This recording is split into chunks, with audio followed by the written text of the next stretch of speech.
Hey guys, today we are talking about graphing and translating rational functions in Vertex form.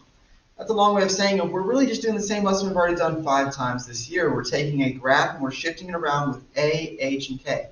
But before we do that, we need to talk about what my graph looks like. And it looks pretty weird. Take a look at this weird graph right here. This is a rational parent function. And you'll notice how it like swoops out this way.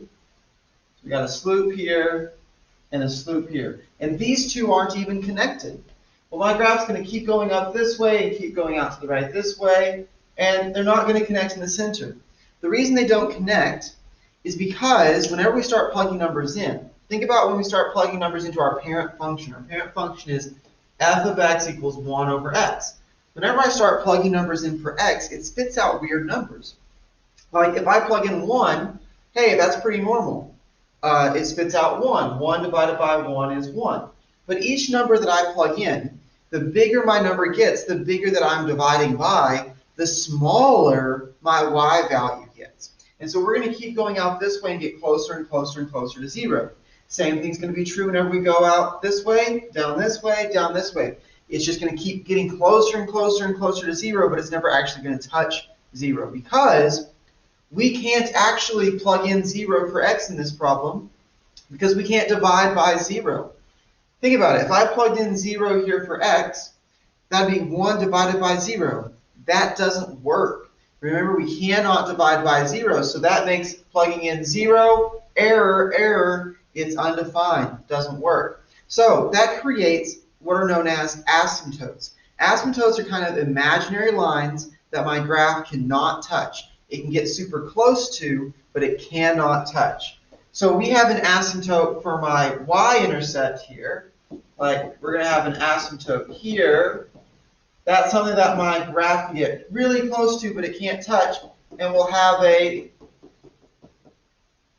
horizontal asymptote. So I have a vertical asymptote at x equals 0, horizontal asymptote at y equals 0. And then that tells us that we don't have a y-intercept and I don't have an x-intercept. Because if I can't touch those lines, that's it. Now, it's not always going to be those two axes. Sometimes we are going to have y-intercepts and x-intercepts because think about it this way. We have kind of these crosshairs, this cross right here, and we're just moving it around, okay? And my graph is going to be dependent on where we move that to.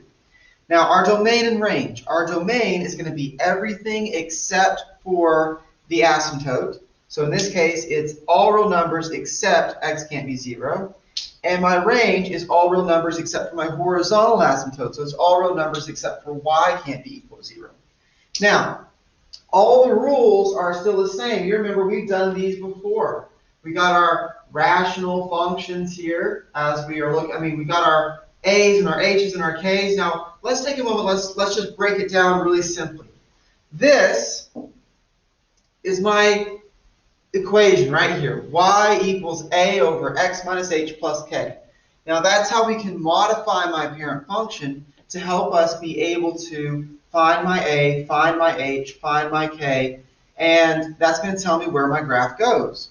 Now our a value, whatever your a value is going to tell you what our vertical stretch is, or if we have a reflection. If a is negative, we're going to reflect it. We'll talk about that a little more in a second. My h is going to tell me if I have a liar. My h is a liar. Remember, your h is always going to be backwards. It's down there. It's hanging out with the x. It's lying. Okay, so it's going to be it's lying. If it's negative, it's going to be positive. If it's positive, it's going to be negative. That tells me if we're going to go to the left or to the right. Now my k is going to tell me if we go up or down. Okay, and by how much. So let's take a look here at number 1. So number 1, I have my a value, and my a is 1. Okay, my h that's going to be a liar, so my h is going to be a positive 3. And I don't have a k out here, so my k is going to be 0. Okay, all right. Then my parent function. My parent function is always going to be the same for all these problems. My parent function is going to be y equals 1 over x, okay? And my transformations. For my transformations, let's see, we only have one transformation on this one, and that's because we have an h of 3. all we're going to do is we are going to go to the right 3. Okay? So we're just going to go to the right 3. This A doesn't affect my graph at all. That's just it. We're just going to go to the right 3.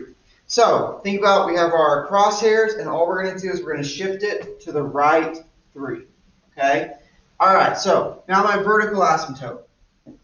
Your vertical asymptote goes directly with whatever your h is. That's important. Your vertical asymptote for this one is x equals whatever h is.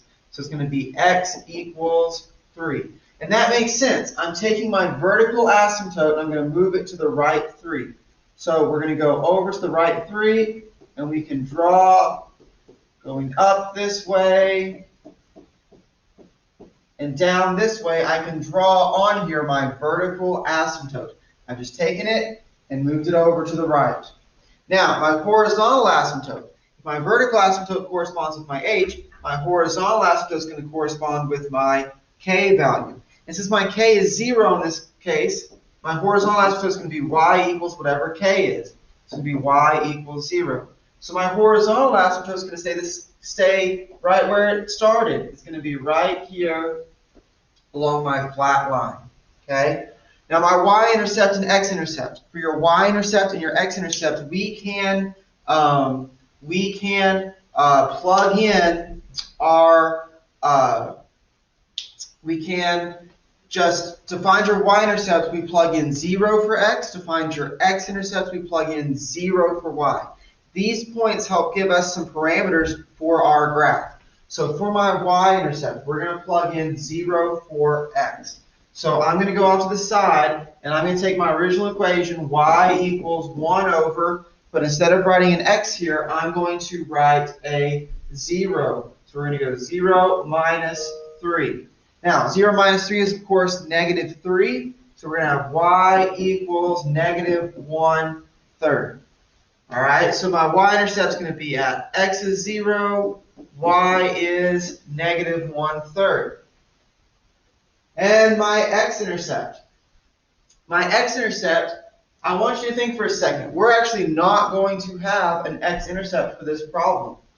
We're not going to have an x-intercept because my asymptote is on the x-axis, so I am not going to have an x-intercept. My x-intercept is that it is none. We are not going to have an x-intercept. So now, let's graph it. So we can just graph it by drawing my y-intercept, or getting close to it. We have a y-intercept at negative 1/3. And that's double whammy. Okay, sorry. Have a y-intercept at negative 1/3, and we can draw our graph on here. I'm also, before I'm going to draw my graph, talk about how my a affects my graph. Our a tells us how much to go over and up and over and down from my new center.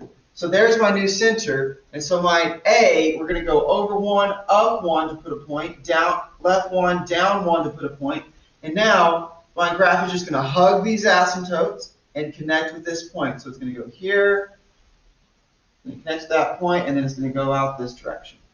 Okay? My other one's going to hug this asymptote, hit that point, and come out this direction. So it's going to get really close to those asymptotes, but it's never going to touch the asymptotes. So it leaves kind of a hole. It doesn't hit this line, it doesn't hit this line. So let's talk about that for my domain and range. So for my vertical asymptote, we're going to have, that's going to tell me what my domain is.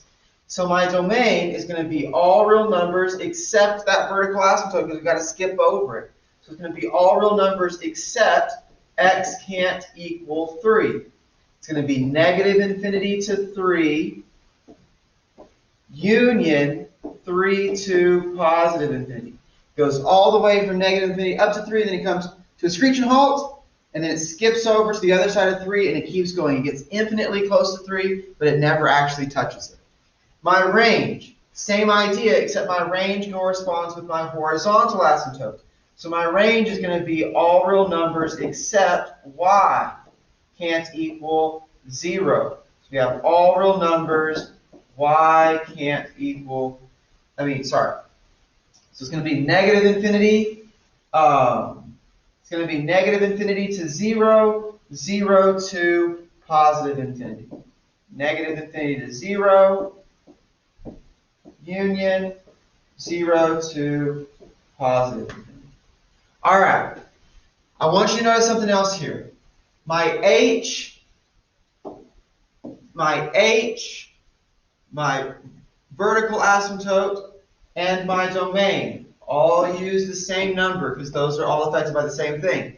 My horizontal asymptote, my k, and my range all use the same number. So once you know what your h and k is, it's a lot easier to work with. Okay, now let's go down. Let's talk about number 2. So number 2, we got a lot more going on. We got a 3 for my a. We got a 3 for my a. We got a negative 2 for my h, because remember that is a liar. And my k is 4. My parent function is always going to be the same at y equals 1 over x. And my transformations, remember h controls my right and left. So if h is a negative 2, we're going to go to the left 2. If my k is 4, k controls my up and down. If my k is 4, we're going to go up 4. If my a is 3, that means that we're going to have a vertical stretch by 3. So with a being 3, that means for my new origin, we're not going to go up 1 over 1. We're going to go over 1 up 3 instead. Talk about that more in a second. But our vertical asymptote and horizontal asymptote, same as usual. My vertical asymptote is going to be x equals whatever h is. Remember, those two go together. So this one's going to be x equals negative 2. So I can draw that vertical asymptote on here. We're going to go to the left 2. You can draw that guy on there, right? Just like that. Okay? So there's my vertical asymptote. My horizontal asymptote is going to go with my k value. So we're going to have y equals whatever k is. And my k is 4. So we're going to have y equals 4. So we're going to have a point up here. 1, 2, 3, 4. And we're going to draw my horizontal asymptote. So we can see how my graph changes. Now, x-intercept, y-intercept. Remember, to find your y-intercept, we plug in 0 for x. To find your x-intercept, we plug in 0 for y. We don't have anything cover any of the axes on this one, so we're going to have both an x and a y-intercept. So let's go ahead. Let's find our y-intercept. Let's plug 0 in for x. We're going to go y equals 3 over 0 plus 2 plus 4, and now we just simplify. 0 plus 2 is 2. 3 divided by 2 is 1.5.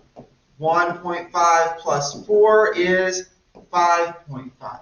So we're going to have a y-intercept at 0, 5.5. Okay? Now, we can also do the same for my x-intercept. So we can take that same equation instead. We're going to plug in 0 for y, and we can find my x-intercept. So, before we do that real quick, my y-intercept, 0, 5.5. Let's graph that over here. So we have a point at 0, 5.5. So that's going to be right there. Okay. Now, my x-intercept. My x-intercept is when we plug in 0 for y. So that we're going to have 0 equals 3 over x plus 2 plus 4. This is a bit harder to solve for, but it's the same basic idea. We're going to minus 4 to both sides. Have negative 4 equals 3 over x plus 2. We're going to multiply both sides by the denominator. So we'll multiply both sides by x plus 2. That's going to cancel out here. And we're going to have negative 4 times x plus 2. So negative 4 times x is negative 4x. Negative 4 times 2 is negative 8. These cancel, so I just have a 3 left on this side. So now all I have to do is add this 8. That gives me negative 4x equals 11. Divide both sides by negative 4. And we get x equals 11 divided by negative 4 is going to give you negative, let's see here, negative 2.75. So that's going to be right about, let's see where that puts us over here. So negative 2.75 is going to put us right about there, negative 2.750. Okay, so now we have these points on our graph. So there is my x-intercept is negative 2.750. We got our y-intercept already. And so now we just need to come back here and we need to graph it. Last thing, the A doesn't have a huge effect on my graph. It's not the most important thing, but it does tell me if I have a stretch, right? And we know that we have a stretch by 3. So instead of just going up to the right one, up 1, we're going to go to the right one, up 1, 2, 3 to put our point. Same thing over here. We're going to go to the left one, down 1, 2, 3 to put our point. Now I can just draw my graph on here. You can see how it's kind of farther away from the center. That was the stretch. Same thing here. Going to draw our graph there. So all we did is we moved to the left and up. We stretched out my graph a little bit. We found my x and y intercept. That's it. Let's write my domain and range. Remember that your domain is just going to be vertical asymptote. It's going to be just related to our vertical asymptote. So it's going to be right here. Okay. So my domain is just going to be all real numbers except x can't equal 2. It's going to be negative infinity to 2, union 2 to positive infinity. And my range is going to be attached to my horizontal asymptote. It's going to be all real numbers except y can't equal 4. Oh, I forgot the negative here, guys. Negative 2, negative 2, negative 2. My bad. Y can't equal 4. It's going to be negative infinity to 4, union 4 to positive infinity. Okay? All right. Our last one that we're doing together today is number 3. And this one has a negative, so we're going to have to keep an eye on that little guy. All right, so we have A is negative 2, H is a positive 3 because that's backwards, K is negative 4. Parent function is still the same, y equals 1 over x. All right, my transformations. We are going to go, for H, we're going to go to the right 3. For my K, we're going to go down 4. For my A, we're going to have a vertical stretch by 2. And since it's negative, we're going to have a reflection. Okay, you might be wondering, what does a reflection look like in this graph? Well, normally, our graphs are in the top right and the bottom left. Well, when we have a reflection, we just switch those. It's going to be in the top left and the bottom right. That's the only real difference, okay? That's really it. So we just need to search, find my vertical and horizontal asymptote, and just know we're drawing in different quadrants, okay? So let's go ahead. Let's find my vertical asymptote. Remember, your vertical asymptote is whatever your h is. We have x equals 3. Sorry, it's x equals whatever h is. There, and then we have here, my horizontal asymptote is y equals whatever k is, and my k is negative 4, so we have y equals negative 4. So for my vertical asymptote, we're shifting it to the right 3, so we're going to go to the right 3, draw that guy on here. For my horizontal asymptote, we're going to have the negative 4, so we're going to go down 1, 2, 3, 4. Draw my horizontal asymptote down here. So you can see we're down here, and now we need to find my y-intercept and x-intercept. Well, I'm going to show you a trick. There's something that we can do to help ourselves out with this, and what we can do is we can use Desmos.com. Now, Desmos is an awesome resource, and if you take a look here, we can see what our two intercepts are. We're going to have an intercept at 0, negative 3.3 repeating, and we're going to have an x-intercept at 2.50. So what we can do there is we can put those two guys in. We have a y-intercept at 0, 3.3 repeating. Put that on here. Sorry, negative 3.3 repeating. So we have negative 3.3 repeating. That's about right there. We're going to have an x-intercept. What did it say? It said 2.50, right? So all you have to do is go on here, plug these in. And so we're just going to have an x-intercept at 2.50. So that's going to be right about there.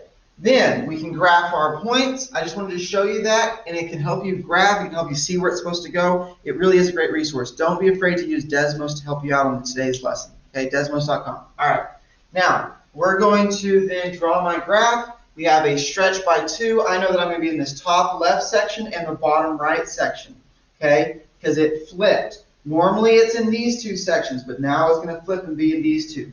All right, so now we're going to draw this graph like this, because it stretched up 2. It went to the left 1, up 2. This one's going to go to the right 1, down 2, and then we can draw this graph as well. Okay? Last step, our domain and range. My domain is going to be everything except for the vertical asymptotes. It's going to be all real numbers except x can't equal 0, x can't equal 3. It's going to be negative infinity to 3, union 3 to positive infinity. My range connects to my horizontal asymptote. It's going to be all real numbers except y can't equal negative 4. It's going to be negative infinity to negative 4, union negative 4 to positive infinity. All right, we're going to skip number 4, but number 4 is in the notes. So if you want to go look at number 4, you can go to the notes and find that. But I am going to go ahead and show you number 1 on your homework, or the answers to number 1 on your homework. That way you can kind of get a jump start, and you can pause the video, you can look at the answers, and that can help you, okay? Then you just have to do 2, 3, and 4. Remember, you can use Desmos.com to help you. But let me go ahead and show you number 1. Okay, so I'm going to go slow. Here's number 1 on your homework that can help you out to figure out the correct answers for the rest, okay? All right, as always, let me know if you have any questions. Thank you for being patient with me. Hope you have a great rest of your day.